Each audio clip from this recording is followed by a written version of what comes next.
Hey, I'm Ellen Wright, divorce attorney here in Massachusetts, and if you're watching this, you might be wondering, does bad behavior during the marriage actually cost you in the divorce?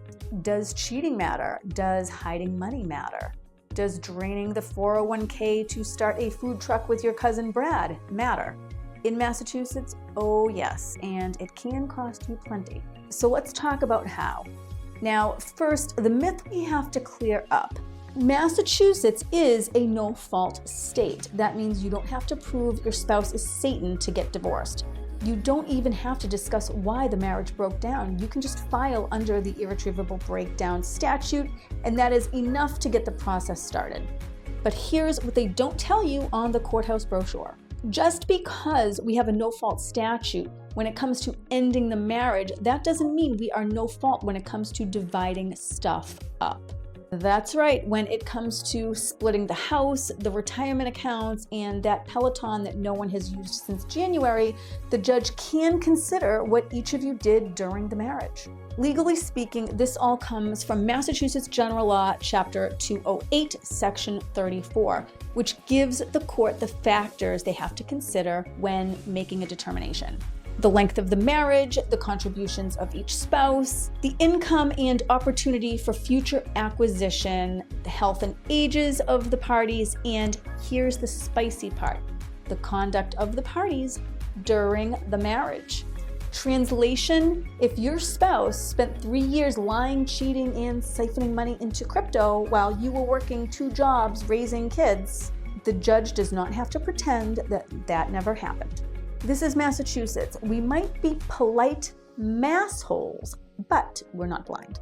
Let's talk about what kind of conduct actually matters. In the old case of V. Putnam, the husband had a long-running affair, used joint money to fund his second secret love life.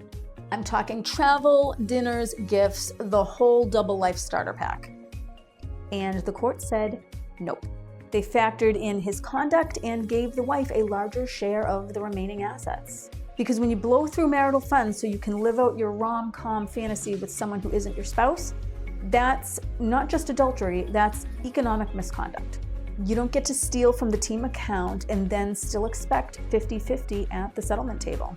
Then in the Bacon v. Bacon case, the husband forged the wife's name to try to get access to her retirement account, which frankly is less clever legal strategy and more felony adjacent.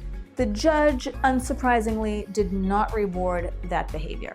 He got less in the asset split and probably a side eye from the bench. Now, let me also tell you what courts do not care about.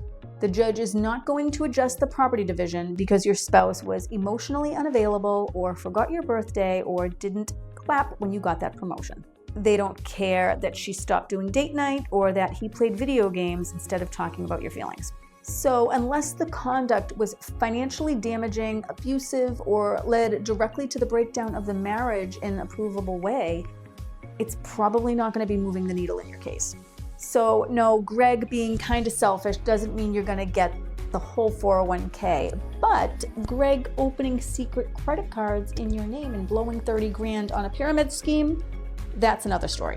The bottom line is this: Massachusetts courts are not in the business of revenge, but they are in the business of fairness, and sometimes fairness means one party doesn't get 50-50 because they spent the last 5 years acting like a financial wrecking ball.